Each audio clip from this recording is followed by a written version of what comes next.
মেয়েদেরকে তোমরাও ভালোবাসো। মেয়েরা হলো জান্নাতের ফুল, মেয়েরা হলো জান্নাতের ফুল। দুনিয়াতে যাদের উদ্দরে কন্যা সন্তান জন্ম নিবে এরা হবে জান্নাতের টিকিট। মেয়েরা হলো জান্নাতের ফুল, যার উদ্দরে জন্ম নিবে এরা এটাই হবে জান্নাতের টিকিট। একটা হাদিস বলি, আল্লাহ রসুল বলছেন, যখন কোনো এলাকার ওপরে আল্লাহ ভালোবাসেন, কোনো এলাকাকে ভালোবাসেন, কোনো এলাকার ওপরে আল্লাহ করুণা করার ইচ্ছা করেন, তখন সেই এলাকায় আল্লাহ রাব্বুল আলামিন রহমতের পানি বর্ষণ করেন। আর যখন কোনো লোকের ওপরে, কারো ওপরে আল্লাহ দয়া করেন, কাউকে যখন আল্লাহ ভালোবাসেন, তখন আল্লাহ তার বাড়িতে মেহমান পাঠান। আজকে দেখেন সাগরামপুর গ্রাম, প্রত্যেক বাড়িতে বাড়িতে মেহমান। আমাদের মৌলানা সাহেব বলছিলেন আজকে কত যে মাল পড়েছে, হ্যাঁ কত যে গরু জবাই হয়েছে আল্লাহ জানে। তাহলে দেখেন এগুলা হলো সব মেহমানদারি। শ্বশুর শাশুড়ি, জামাই বিটি, বন্ধু বান্ধব, বিআই বিএন এরা কবে আসে আর না, আজ এই জালসার জন্য সব চলে এসেছে। আপনার মেয়ে জামাই এসেছে, বিআই বিএন এসেছে, আপনার বন্ধু বান্ধব এসেছে, কোন যুগের পুরাতন বন্ধু সেও আপনার বাড়ি আজ চলে এসেছে। তাহলে দেখেন বাড়িতে মেহমান।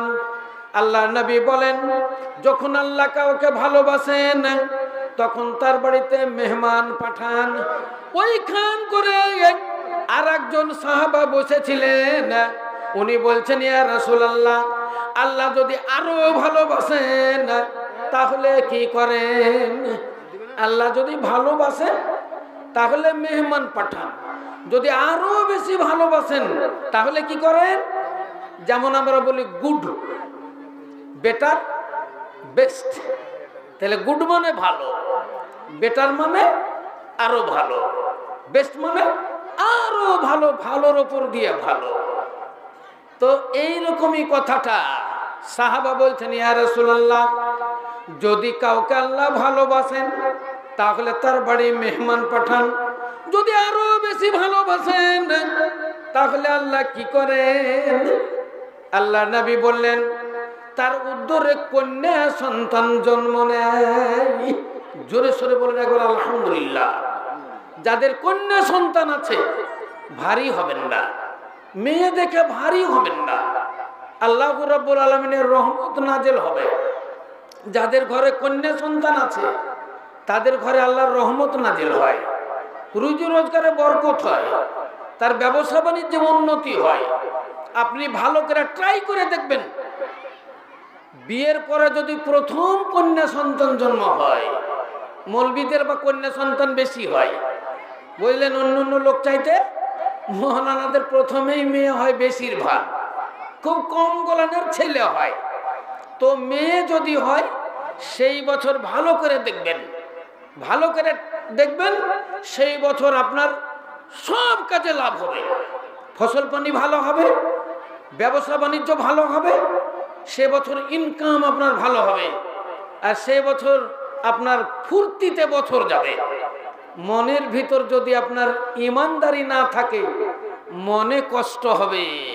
ইসলাম দরদি ভাইয়ের আমার, মা বোনেরা, তাহলে বুঝতে পারলেন আল্লাহু রাব্বুল আলামিনের রহমতের ফুল আপনারা, আল্লাহু রাব্বুল আলামিনের জান্নাতি ফুল আপনারা, আল্লাহ নবীর ভালোবাসা আপনারা, আল্লাহর ভালোবাসা আপনারা, হযরত আবু বকর সিদ্দিক রাদিয়াল্লাহু তাআলা আনহুর ভালোবাসা আপনারা, হযরত উমর ফারুক রাদিয়াল্লাহু তাআলা আনহুর ভালোবাসা আপনারা।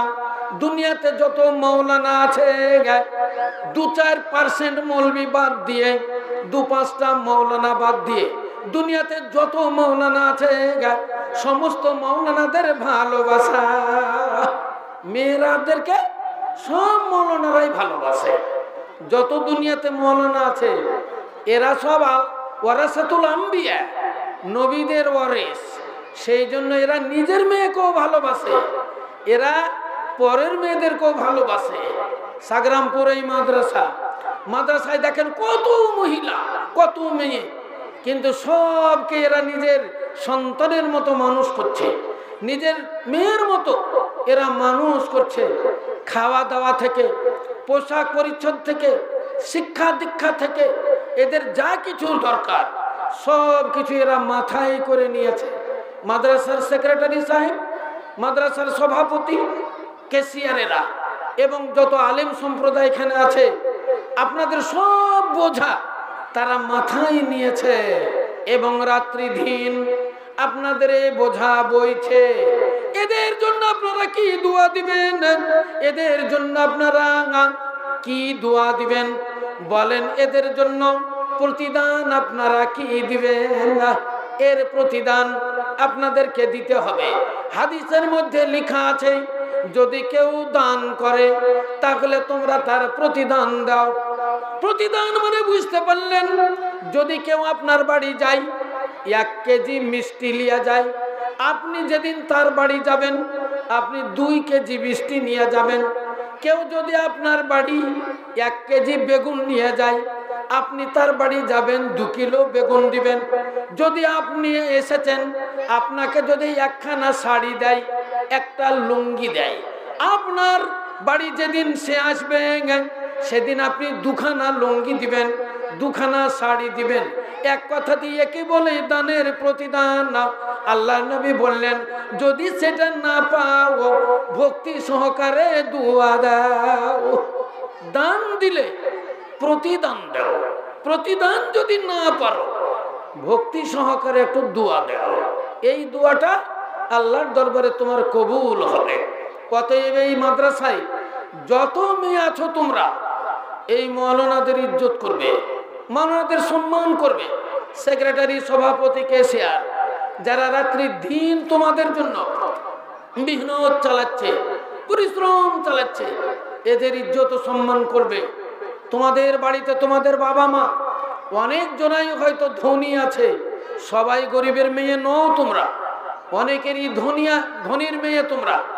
বাবা মাকে বুঝিয়ে বলবে, আমাদের মাদ্রাসায় এতজন ছাত্রী আমরা আছি, এর মধ্যে গরিব শ্রেণীর মেয়ে আছে, কিছু ইয়াতিম আছে, কিছু দুর্বল আছে, এদের জন্য মা এই পয়সাটা দাও, 1000 আমি নিয়ে গিয়ে মৌলানাদের হাতে দিব, সেক্রেটারি সাহেবকে দিব, 5000 দাও। তার মানে আপনাদের অনেক সময়তে জাকাতের টাকা, ওসুরের টাকা, ফিতরার টাকা, কুরবানির টাকা, এরকম টাকা থাকে। যত মেয়ে তোমরা এখানে পড়ছো এর ভিতরে হয়তো কারো বাবা মোড়ল, কারো বাবা সর্দার, হ্যাঁ, কারো বাবা মেম্বার, কারো বাবা প্রধান, এরকম তো আছে। তাদের হাতে অনেক পয়সা আছে। আর মাদ্রাসা সব পয়সার অধিকারী। মাদ্রাসা হলো ফি সাবিলিল্লাহ। তাই আল্লাহ বলেছেন, মাসালুল্লাযিনা ইউনফিকুনা আমওয়ালাহুম ফি সাবিলিল্লাহ কামাসালি হাববাতিন আম্বাতাত সাবআ সানাবিলা ফি কুল্লি সুমবুলাতিন মিয়াতু হাব্বা। আল্লাহু রাব্বুল আলামিন বলেন, রে দুনিয়ার মানুষেরা, আল্লাহ রাস্তায় যারা দান করে তাদের দানের উদাহরণ একটা ধানের দানার মতো, কিন্তু সেটা ফি সাবিলিল্লাহ হওয়া চাই। সিনেমাতে দিয়ে দিলেন 10,000 টাকা, সার্কাস নিয়ে আসলো দিয়ে দিলেন 10,000 টাকা, পঞ্চরস গান আসলো দিয়ে দিলেন 20,000 টাকা, আর আপনি মনে করলেন আমি দান করলাম। না, এ দান নেই হোগি। দান দিতে হবে ফি সাবিলিল্লাহ, আল্লাহ রাস্তায় দান হতে হবে। ফি সাবিলিল্লাহ কাকে বলে? আল্লাহর নবী বলেছেন, মান খারাজা লি তালাবিল ইলমি ফাহুয়া ফি সাবিলিল্লাহ। যারা ইসলাম শিক্ষা করার জন্য, কোরআনের শিক্ষা করার জন্য, দিনিয়াতের শিক্ষা করার জন্য বাড়ি থেকে যারা বেরিয়ে গেল, এরা হলো ফি সাবিলিল্লাহ।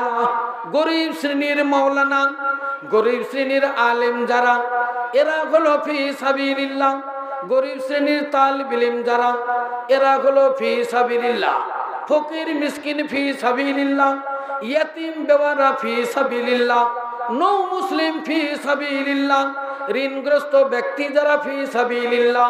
ইসলাম দরদি মা বোনেরা, আল্লাহ কোরআন শরীফে বলেন ইন্নামাস সাদাকাতু লিল ফুকারা ওয়াল মাসাকিন ওয়াল আমিলিনা আলাইহা ওয়া মুআল্লাফাতু কুলুবুহুম ওয়া ফির রিকাব ওয়াল গারিমিনা ওয়া ফি সাবিলিল্লাহি ওয়া ইবনিস সাবিল।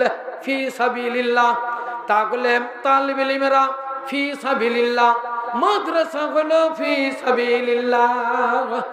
সব দান চলবে। আপনাদের এই সংগ্রামপুর মাদ্রাসা মহিলা মাদ্রাসায় সব দান চলবে।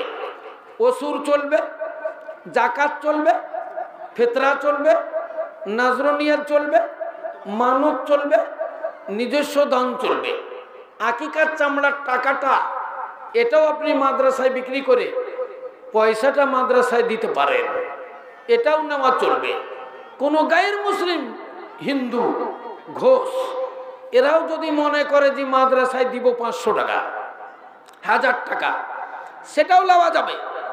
কোনো গায়ের মুসলিম, কোনো হিন্দু, কোনো এমপি এমএলএ, কোনো মন্ত্রী যদি বলে সংগ্রামপুর মাদ্রাসায় দিব 5 লাখ টাকা, সেটাও নেওয়া যাবে।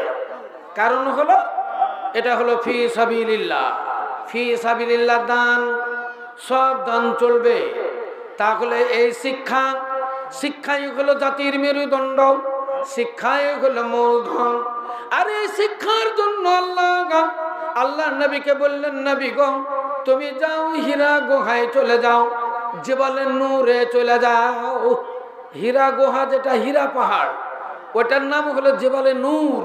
ওই জেবালে নূরে আল্লাহ নবী গেলেন। একদিন নয়, 2 দিন নয়, 1 মহিনা নয়, 2 মহিনা নয়, 6টি মহিনা আল্লাহ নবী ওই গর্তের মধ্যে কাটিয়ে দিলেন। আল্লাহু আকবার। বিশাল বড় ঘটনা, বিশাল বড় ঘটনা। মা খাদিজাতুল কুবরা রাদিয়াল্লাহু তাআলা আনহা মাঝে মাঝে ওই গর্তে যেতেন, ওই জেবালের নূরে গর্তের কাছে যেতেন, আল্লাহ নবীর সঙ্গে কথা বলতেন। মাথাটা নবী বের কইরা দিতেন না, মাথাটা সেভিং করে দিতেন। অনেক সময়তে মাথায় তেল দিতেন, গায়ে হাত পায়ে তেল বলিয়ে দিয়ে আল্লাহ নবীকে একটু আদর করে, আল্লাহ নবীকে একটু সোহাগ দিয়ে তিনি ওই গর্ত থেকে কানতে কানতে ফিরে আসতেন। জোরে সোরে বলেন একবার সুবহানাল্লাহ। ভাইরা আমার, মা বোনেরা, খালারা, তাহলে বুঝেন যে 40 বছরের বিধবা মহিলা আল্লাহ নবী বিয়ে করলেন, আর 40 বছর বয়সে আল্লাহ নবী ঢুকলেন ওই গর্তে। তাহলে 40 আর 15 কত হয়? 55 বছর বয়স। 55 বছর বয়সের একটা মহিলা স্বামীর কেমন সোহাগী, স্বামীর কত ভক্তি, স্বামীর কত সেবা, না দেখলে মনটা যেন কেমন হয়ে যেত, মনটা যেন কেমন হয়ে যেত। তিনি বলতেন আল্লাহ নবীর সামনে, ওগো স্বামী, তোমার কাছ থেকে যেতে আমার ইচ্ছে হয় না, তোমার কাছ থেকে যেতে আমার ইচ্ছা হয় না। আমার মনে হয় তোমার সঙ্গে আমি এখানে থেকে যাই। ইসলাম দরদি মা বোনেরা, দেখেন কেমন স্বামীর সোহাগ, দেখেন কামির স্বামীর ভালোবাসা, দেখেন কেমন স্বামীর প্রেমিক। আহা, খাদিজা যাকে ধনী ছিলেন, নবীজিকে ডেকে বলিলেন। খাদিজা যাকে ধনী ছিলেন, নবীজিকে ডেকে বলিলেন, আমার সঙ্গী হইলে পারে দুঃখ রবে না। মুরুর দুলাল মোদের গেলালা আর আইল না, মুরুর দুলাল মোদের গেলালা আর আইল না। খাদিজা নবীকে বলছেন, তখন বিবাহ হয়নি। ওগো মুহাম্মদ সাল্লাল্লাহু আলাইহি সাল্লাম, তুমি যদি আমার সঙ্গী হও তোমার কোনো দুঃখ থাকবে না, কেউ তোমাকে জ্বালাতন করতে পারবে না, কেউ তোমাকে পাগল বলতে পারবে না, কেউ তোমাকে মারতে পারবে না, কেউ তোমাকে গালাগালি করতে পারবে না। তুমি আমার সঙ্গী হইয়া যাও। তাই তো হাদিসে এসেছে আল্লাহ রসুলকে বিবাহের জন্য পয়গাম মা খাদিজা আগে দিয়েছেন। তিনি বলেছেন, ইয়া মুহাম্মদ ইন্নী উরিদু আন উনকিহাকা ইয়া মুহাম্মদ, এ হযরত মুহাম্মদ, আমি মনে মনে ভাবছি তোমাকে আমি শাদী করব, বলো তোমার মনের খবর কি? তুমি কি আমাকে পছন্দ করছো? তুমি কি আমাকে বিবাহ করতে রাজি? তাই খাদিজাতুল কুবরা আল্লাহ নবীর কাছে পারমিশন নেন। আল্লাহ নবীকে বলতে চান, আমি তোমাকে ভালোবাসি, আমি তোমাকে হৃদয় দিব, আমি তোমাকে প্রেম প্রীতি দিব। ওগো মুহাম্মদ, তুমি যদি আমাকে কবুল করো তোমার কোনো অসুবিধা হইবে না। তাই আল্লাহ রসুল তিনাকে কবুল করেছেন। 55 বছর বয়সে আল্লাহ রসুল গেলেন হীরা গুহায়। খাদিজাতুল কুবরা পানি বহন করতেন, মশকে করে খাবার বহন করতেন। অত দূর পাহাড়, ওই পাহাড়ের উপরে চাপতেন, আবার নামতেন। চড়তে গিয়ে এক বেলা লেগে যেত, নামতে গিয়ে এক বেলা লেগে যেত। তখন কোনো রাস্তাঘাট ছিল না, ওই আগাছাগুলোকে ধরে ধরে পাহাড়ের উপর উঠতে হতো, পাথরগুলাকে ধরে ধরে পাহাড়ের উপরে উঠতে হতো। আর যাবার সময় খুব তাড়াতাড়ি যাওয়া হতো, আসার সময় অনেক দের হইয়া যেত। মন চাইতো না যেখান থেকে ফিরে যায়। আহা, সেই জন্য তো আল্লাহ রসুল বলেছেন, আল মারআতু ইযা সাল্লাত খামসাহা ওয়া সামাত সাহরাহা ওয়া আহসানাত ফারজাহা ওয়া আতাত বালাহা আইয়াদখুলাল জান্নাতা বিআবওয়াবিন শাহ। যেই নারী পাঞ্জেগানা নামাজও পড়িবে, যেই নারী পাঞ্জেগানা নামাজও পড়িবে, আর যে রমজান মাসে রোজাও রাখিবে, আর যে ইজ্জতের রাখিবে খেয়াল, আর যে স্বামীর সেবা করে চিরকাল, এই সব যত নারী যাইবে জান্নাতে, জান্নাতে যাইবে তারা আনন্দের সাথে। লিল্লাহি তাকবীর। তাহলে বুঝতে পারলেন আপনারা, আল্লাহ রসুলকে মেয়েরা জিজ্ঞাসা করেছিলেন, ইয়া রসুল আল্লাহ, আপনি তো মেরাজ থেকে আসলেন, বহু ওয়াজ আমাদেরকে শোনালেন, জান্নাতের ওয়াজ শোনালেন, জাহান্নামের ওয়াজ শোনালেন। জান্নাতের ওয়াজ শুনে মেয়েরা খুব আনন্দিত হইয়া গেল, জাহান্নামের ওয়াজ শুনে মেয়েরা ডুকরে ডুকরে কাঁদল। কিছু কিছু পল্লী গ্রামের মেয়ে, গই গাঁয়ের মেয়ে, এরা আল্লাহ নবীর কাছে এরা আপত্তি জানালো, বলল, ইয়া রাসূলুল্লাহ, ইয়া হাবিবাল্লাহ, এত কথা আমাদের মনে থাকবে না, এত কথা আমাদের মনে থাকবে না। আমরা বাজারি মেয়ে নই, আমরা গই গাঁয়ের মেয়ে। কিছু মোটা মোটা কথা বলেন, কয়েকটা কথা আমাদের বলেন, যেটার প্রতি আমল করব এবং আমরা জান্নাতে চলে যাব। আল্লাহ রসুল বললেন, এ মহিলার দলেরা, তাহলে তোমাদের বেশি কাজ করতে হবে না, 4টা কাজ করো। এই 4টা কাজ যদি তোমরা করো, আর এই 4টা কাজের জামানত যদি তোমরা দাও আমাকে, আজমানুলাকুমুল জান্নাত, আমি তোমাদের জন্য জান্নাতের জামিন হয়ে গেলাম। মেয়েরা বললে, ইয়া রাসূলুল্লাহ বলেন, আমরা তাই করব। তখন নবী আমার বললেন, আল মারআতু ইযা সাল্লাত খামসাহা সামাত সাহরাহা ওয়া আহসানাত ফারজাহা ওয়া আতাত বালাহা। এই মহিলার দলেরা, সর্বপ্রথম শুনো, রাত্রি দিনে 5 ওয়াক্ত নামাজ আদায় করো, 5 ওয়াক্ত সালাত আদায় করো। খবরদার খবরদার ছাইড়া দিও না। কাজা হতে পারে আপনার, হয়তো কামাই হতে পারে, কিন্তু ওটাকে কাজা করতে হবে, ওটাকে পূরণ করতে হবে। আমরা ফির আবার কাজা শব্দটা বাংলায় ব্যবহার করি, কাজা মানে বাকি, কিন্তু কাজা মানে আসলে পূরণ করা।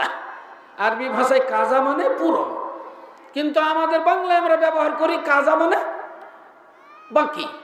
তো জোহরের নামাজ পড়তে পারলেন না, বাকি হয়ে গেল। আসরে গিয়ে কাজা করলেন, মানে আসরে গিয়ে তুললেন, পড়ে নিলেন।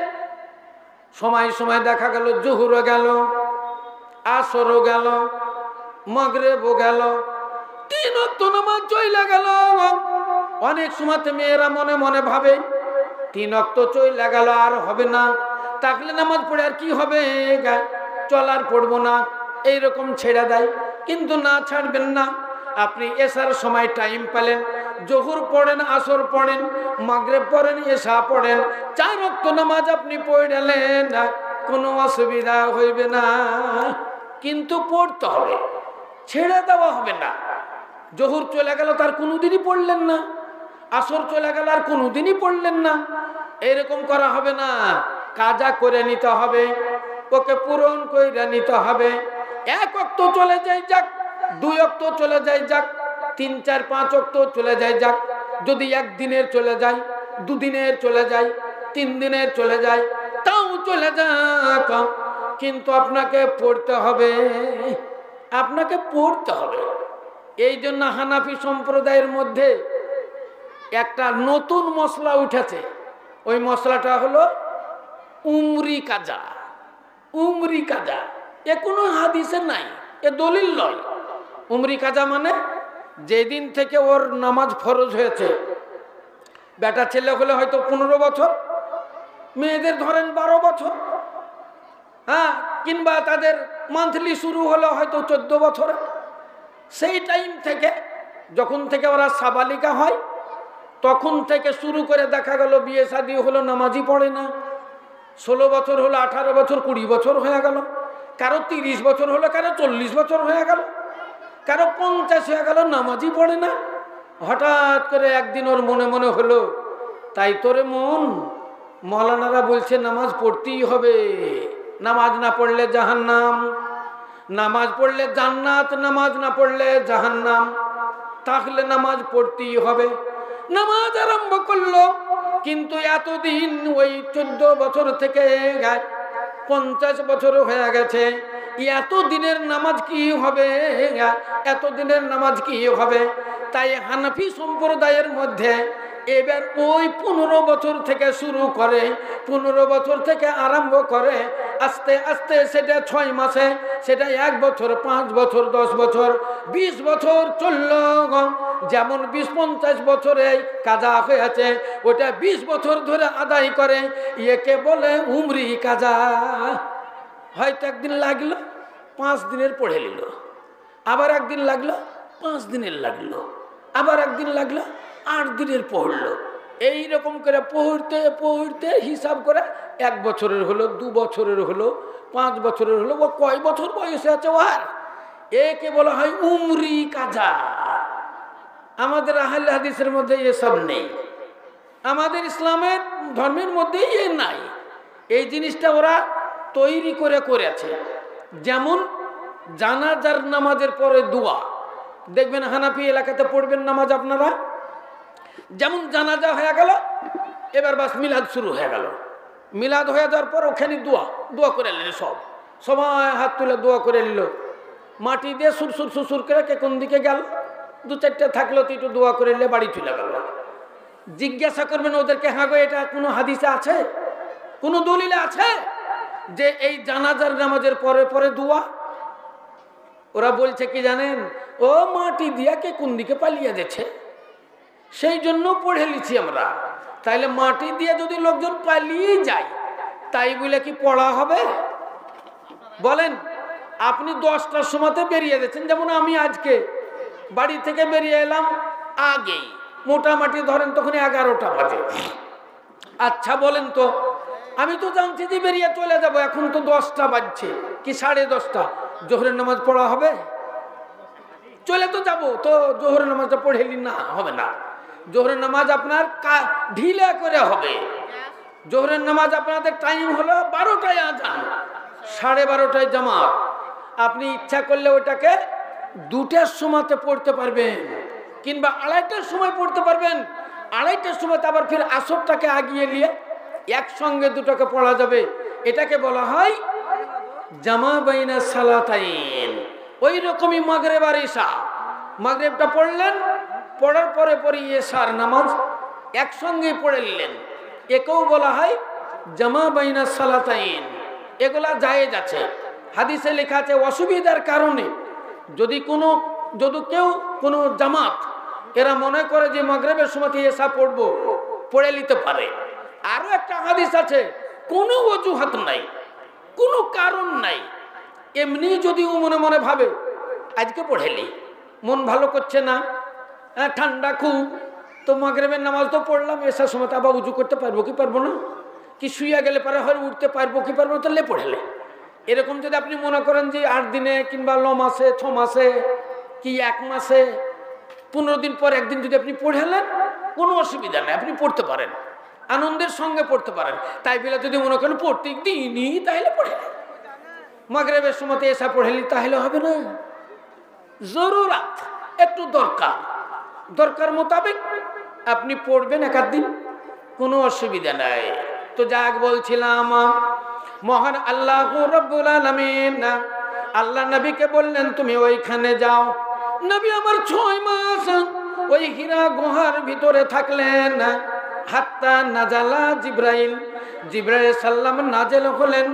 আল্লাহ নবীকে এসে বললেন ইকরা ইয়া মুহাম্মদ তুমি পড়ো। আল্লাহ নবী বললেন ওয়ামা আনা বেকারি। এর আগেই শুনেছেন আপনি, এক মৌলানা বলছিলেন, হ্যাঁ আমিও বলছি, কারণ এই মাদ্রাসাটা আমার সামনে এসেছে, সেই জন্য বলতেই হচ্ছে। তো আল্লাহ রসুলকে বললেন ইকরা, নবী বললেন আমি পড়তে জানি না। হাদিসে লেখা আছে 3 বার আল্লাহ নবীকে বুকের সঙ্গে চেপে ধরলেন জিবরাইল সাল্লাম, ফাতারাকা, আবার ছেড়ে দিলেন, ফাকালা ইকরা ইয়া মুহাম্মদ, বললেন এবার পড়ো। নবী বললেন ইকরা বিসমি রাব্বিকাল্লাযী খালাক, খালাকাল ইনসানা মিন আলাক। এবার সূরা আলাক পড়তে শুরু করলেন। তাহলে বোঝা গেল প্রথম শব্দ হলো ইকরা। ইকরা মানে পড়ো। আল্লাহ রসুল তো বললেন না, আল্লাহ তো বললেন না জিবরাইল কাছে এ মুহাম্মদ চাষ করো, এ মুহাম্মদ তুমি ব্যবসা করো, এ মুহাম্মদ তুমি বাণিজ্য করো, পাকা বাড়ি করো, মিস্ত্রি হও, তা তো বললেন না। আল্লাহ বললেন ইকরা ইয়া মুহাম্মদ তুমি পড়ো। তার মানে পড়িলেই তুমি চাষি হবে, পড়িলেই তুমি ব্যবসায়িক হবে, পড়লেই তুমি বাণিজ্য করা শিখবে, পড়লেই তুমি রাজমিস্ত্রি হবে, পড়লে তুমি বাড়ি তৈরি করবে, পড়লে তুমি গাড়ি বানাবে, পড়লে তুমি হেলিকপ্টার বানাবে, পড়লে তুমি উড়োজাহাজ বানাবে, পড়লেই মোবাইল তৈরি করবে, পড়লেই তুমি সিডি ভিসি তৈরি করবে, পড়লেই তুমি মেলা কিছু বানাবে, পড়লেই তুমি এরোপ্লেন তৈরি করবে, তুমি বিমান তৈরি করবে, মিসাইল তৈরি করবে, অ্যাটম বম তৈরি করবে। তুমি যখন লেখাপড়া করবে তুমি এগুলো সব শিখে নেবে। তাই আল্লাহ বললেন না তুমি চাষি হও, চাষ করো, তুমি মিস্ত্রি হও, ঘর বানাও। আল্লাহ বললেন ইকরা ইয়া মুহাম্মদ তুমি পড়ো। ছোটবেলাতে আপনারা পড়েছেন, লেখাপড়া করে যে গাড়ি ঘোড়ায় চড়েছে, আপনাকে অত খাটতে হবে না। 3 তলা 2 তলা বাড়ি করার জন্য, বাড়ির জন্য অত খাটতে হবে না, আপনাকে বাড়ির জন্য পড়তে হবে। আপনি যেমন পড়ে শেষ করবেন বাড়ি এমনি হয়ে যাবে, গাড়ি এমনি হয়ে যাবে, 10 বিঘা জমি এমনি হয়ে যাবে।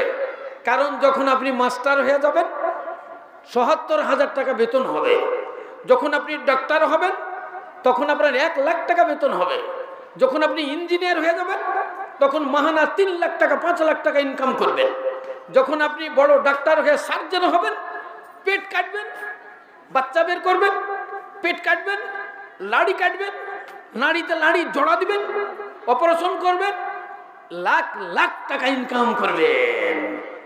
মেয়েদের একটা বাচ্চা হচ্ছে না, তাই একটু পেটটাকে চিরে দিল, দিয়ে বাচ্চাটা বের করলে দাও 20,000। এ আধ ঘন্টার কাজে 20,000। আবার দেখা গেল কারো এমন এমন অপারেশন আছে, একটা অপারেশনে 5 লাখ টাকা, 10 লাখ টাকা। একটা কিডনি নষ্ট হয়ে গেলে 50 লাখ টাকা। দেনেওয়ালা মজুদ, লেনেওয়ালা নেই। মেলা লোক আছে একটা চোখের বিনিময়ে 50 লাখ দিবার জন্য রেডি। মেলা লোক আছে একটা কিডনির পরিবর্তনের জন্য 50 লাখ দিবার জন্য রেডি। মাল পাওয়া যায় না। ইসলাম দরদি মা বোনেরা, তাই তো আল্লাহ বলেন ইকরা, পড়ো, পড়লে তোমার বাড়ি হবে, পড়লে তোমার গাড়ি হবে, পড়লে তোমার জমি হবে, পড়লে তোমার সব কিছু হবে। সেই জন্য আল্লাহ বললেন ইকরা, পড়ো। আর ইকরা শব্দটা এতই সুন্দর, ইকরা শব্দটা এতই ভালো, ইকরা শব্দ শুনতে এতই মধুর। এই ইকরাকে কেন্দ্র করে কত মিশন তৈরি হলো, ইকরা মিশন, ইকরা মিশন বানানো হলো। তাহলে আল্লাহর প্রথম শব্দটা হলো ইকরা। তাই আপনার এই মাদ্রাসা সংগ্রামপুর মহিলা মাদ্রাসা, আমি সত্যি এলাকার মানুষকে জানাই ধন্যবাদ। বহুদিন আগে আপনাদের এই গ্রামে এসেছিলাম, 4 ঘন্টা জলসা করেছি। এই গত রাত্রিতে জলসা করেছি বহু অনেকক্ষণ, তার আগে রাত্রিতে করেছি মোটামুটি 4.5 ঘন্টা। আমার গলা দেখে বুঝতে পারছেন যে কে ভালো করে বেহেছে। হ্যাঁ, বুঝতে পারছেন, এমনি যাইনি, এটা খুব কষ্টের উপরে গিয়েছে। মৌলভী সাহেবরা কথা দিচ্ছে দিয়ে যাচ্ছেন না, আর যত জুয়াল চেপে যাচ্ছে এই শহীদুর মোল্লার উপরে। হ্যাঁ, দিয়ে এই বহিতে বহিতে লাল বলদের কাজ শেষ। তো যাক বলছিলাম, হ্যাঁ হায়াত বাকি তো মোলাকাত বাকি, ইনশাল্লাহ কোনোদিন আসলে এর জের তুলে দেব। হ্যাঁ, তো বলছিলাম আল্লাহু রাব্বুল আলামিন ওটাই বলছেন, ইকরা ইয়া মুহাম্মদ, মুহাম্মদ তুমি পড়ো। তাই এই কোরআন শরীফ আমাদের উপরে নাজেল হইল, 30 পারা কোরআন আল্লাহর নবীর উপরে নাজেল হইল। এটা হলো আমাদের জীবন বিধান, এটা হলো আইন বই। মানুষের চলার পথে আইন শৃঙ্খলা বজায় রাখতে হয়, বেআইনি ভাবে চলা যায় না। দেখবেন গাড়ি চলছে রাস্তায়, বড় বড় গাড়ি চলছে আপনাদের 4 চাকা, 10 চাকা, 18 চাকা। আবার সেদিন একটা গাড়ি করলাম 28 চাকা। আল্লাহু আকবার।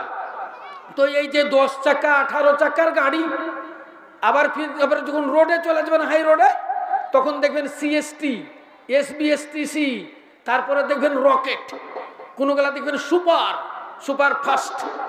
যখন আপনার পার্শ্বে দিয়ে রকেটগুলো যাবে, ঝাঁ ঝাঁ করে বেরিয়ে গেল। আপনি এমনি করে তাকাচ্ছেন, পিছনে কি লেখা আছে জানেন?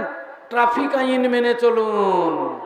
নিচখানে লেখা আছে ট্রাফিক আইন মেনে চলুন, মানে সরকারি আইন মেনে চলুন। আপনার চলার পথে যে আইন শৃঙ্খলা আছে, আইন শৃঙ্খলা বজায় রেখে আপনি চলুন। খবরদার ওভারটেক করবেন না। আর ওভারটেক যদি করেন, খুব যদি জরুরি থাকে, ওভারটেকের জন্য যে লাইট আছে ওই লাইট মারেন না, সিঙ্গেল মারেন। এ জানতে পারবে এর জরুরি আছে, আপনাকে রাস্তা ছেড়ে দিবে, রাস্তা ক্লিয়ার করবে, আপনি যাবেন। খবরদার এমনি ওভারটেক করেন না, বাম সাইড দিয়ে চলে যায়েন না। বেআইনি ভাবে যেতে গেলে সামনে 10 চাকার গাড়ি আসবে, অ্যাক্সিডেন্ট হয়ে যাবে, আপনি মারা যাবেন। অনেক সময়তে যাবে দেখবেন ব্রিজের উপর থেকে গাড়ি পড়ে যাবে এক্ষুনি। হ্যাঁ, বলছিলেন হাবিবুর রহমান আমাদের সেই বহরমপুরে, হ্যাঁ, গভীর রাত্রিতে যে স্টেট গাড়িটা নদীর তলাতে সাগর নদীতে পড়ে গেছিল, বহুত, একজনও বাঁচেনি, সব মানুষ মরে শেষ। তারপরে বালির ঘাটে 3রা বছর দেখলেন না মা, একটা গাড়ি অ্যাক্সিডেন্ট হলো, 46 জন লোক মারা গেল। ইসলাম দরদি ভাইয়ের আমার, তাহলে বেআইনি ভাবে চললে অ্যাক্সিডেন্ট হবে।